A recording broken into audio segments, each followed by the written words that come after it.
అన్నా తమ్ములకు, అక్క చెల్లెళ్ళకి అందరికీ నమస్కారం.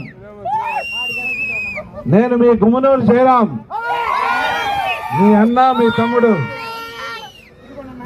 ఈ ఊటకల్ గ్రామంలో గుంటకల్ నియోజకవర్గానికి గుమ్మనూరు జయరాం అన్న ఎమ్మెల్యేగా వస్తాడు అనే అప్పటి నుంచి కూడా అందరూ ఉరుకలేస్తూ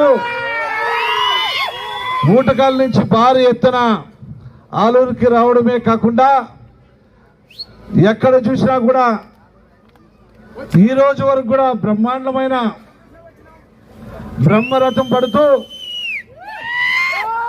నిన్ననే నామినేషన్ ఎలా నడిచింది అనేది మనందరికీ తెలుసా? జన సముద్రం